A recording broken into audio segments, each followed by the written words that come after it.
Kategram, ito po mabilis lang po na live. 20 to 30 minutes. Kakat po namin. Totoo. AI pa AI kami. AI lang po pala itong katabi ko. So, ayan, bati muna tayo. Magandang hapon po. alas 2 na.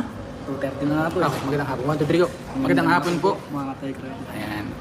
So, ayong Kategram, magandang hapon po. At ito po, live po na to is para po may parating po sa lahat na nagkausap-usap na po, no?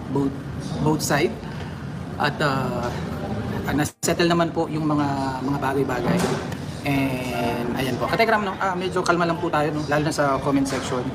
Ito naman po yung napag-uusapan. Kaya ayan, piliin po nating maging mahinahon. Alright?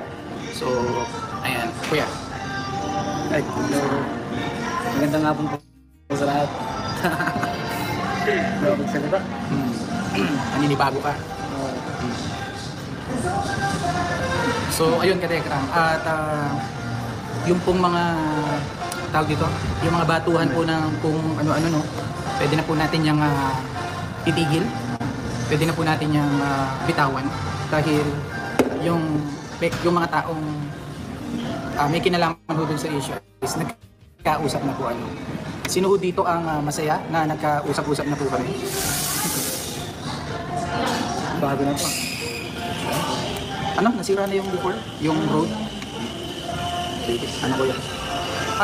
Kategram, wala kaming masyadong detalye na i-open na po sa inyo. Kasi mag-uusap pa po kami sa mga susunod po na mga araw. Pero in general, Kategram, paayos naman po yung aming pag-uusap. So, hindi lang po pwedeng i-disclose yung mga iba't ibang mga bagay, pero papunta ho tayo sa paganda. Okay? So, pwede, baka it's your turn to talk. So yun, shoutout po agad sa 1,441 viewers. So, kamusta po kayo? Namiss ko po kayong lahat. So yun po, syempre unang-una sa lahat dito. Syempre gusto ko rin humingi ng tawad sa lahat. Kumbaga, kanina nga ito, di ako makapagsalita. Awkward ako sa inyo ito eh. Like, paano?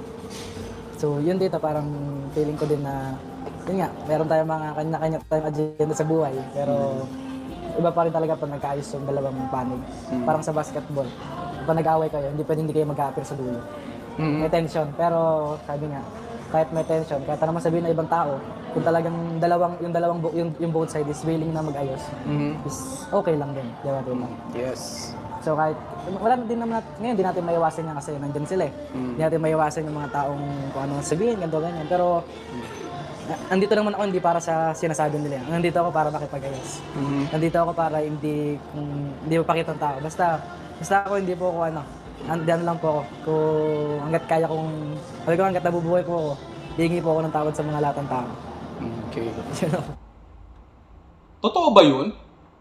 Kasama ni Tech Jun itong si Dave. Mukhang natuloy nga ang kanilang paghaharap. Ano kaya ang naisip nila at nakiharap itong si Dave kila Tech Jun sa Manalastas family? Iniisip ko tuloy ngayon, totoo kaya itong gusto nilang pag-aayos? Sa parte ng Techram community, kila Tatay Techram, wala tayong nagiging problema sapagkat simula pa naman, kahit noon, yan na ang gusto nilang mangyari, yung magkaroon ng pag-aayos. Not necessarily naman na kailangan pang bumalik si Dave. Kung baga, kailangan lang maging maayos yung kanilang paghihiwalay. Sabi nga ni Dave nung nakaraan forget the past. Sabi nga niya, habang tumutugtog siya ng piano, habang pumipilantik ang kanyang mga daliri sa tiklado. Kaya nga ang naiisip ko, baka naman mayroon din namang pumipilantik ang daliri na mayroong mga string na nakakabit dito kay Dave o kay Lord Biel. Baka naman mayroon silang plano at baka naman nang-o-cry lang sila. Kaya nga nakipag-usap o nakipagkasundo o kung ano man ang mga kondisyonis dyan na kanilang napag-usapan na sana nga ay hindi naman. Dapat sana ay maging totoo at ito na yung simula ng pag-aayos, ng paghihilom na isantabi ang mga alitan para sa pagkakaayos bago man tuluyang magkahiwalay para walang maging problema. Bilang mga sibilisadong tao, ang pinaka-logic dyan at pinaka gusto nating mangyari ay magkasundo, maging maayos. Subalit, sa pagkakasundo na yan, kagaya ng nakikita natin na sinasabi ni Tech Jun na hindi niya na ididetalye yung mga bagay-bagay na napag-usapan o kung anuman yung mga specific details. Subalit sabi ko nga, hindi porket nagkausap sila, nagkaharap sila, nagkaroon ng pag-uusap, ganun-ganun na lamang na magkakalimutan. Hindi ko naman sinabing magpatawad ka tapos wag mong kalimutan. Hindi ganun kadali. Lahat ng ginawa natin ay mayroong tinatawag na consequences. At isa sa consequences na yan ay hindi magiging madali para kay Dave na tanggapin ng Tekram community. Yes, matatanggap siya ng iba. Yes, maiintindihan siya ng iba. And yes, hindi lahat ay pabor sa kanyang pagbabalik, kung babalik man siya. At yung iba, hindi rin totally pabor sa pakikipagkasundo niya o pakikipag-usap niya sa Tekram community. Pagkatapos ng magkabilang sagutan, pagkatapos ng mga salita na binitiwan niya at mga pagbabanta at kung ano-ano pa, hindi magiging madali. Sapagkat ang nasaktan niya dito ay hindi lamang sila Tatay Tekram, ang Manalastas family, kung hindi yung buong komunidad ng Tekram community. Subalit kagaya ng sa atin, mas pipiliin natin yung pagkakasundo at pag-aayos kahit hindi na bumalik. Importante, matapos na yung hidwaan na yan para mapahinga na rin yung mga kaluluwa na magkabilang panig. Nagpapasko pa naman. Dapat yung mga ninong ni Dave ay hindi na niya-stress. Kung hindi, magmahala na lang, magbigayan. Pero kung iisipin ko, hindi lang mga ninong, hindi lang mga sponsor. Higit sa lahat yung mga reactors. Diba? Sapagkat hindi ko alam, baka naman iniisip ng iba dyan, naawa ako, no? Alam niyo na kung ano ibig ko sabihin. Para dito kay Brother Jose.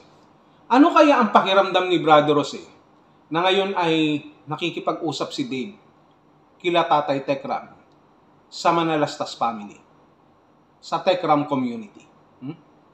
Brother Jose, ano? Kaya ba?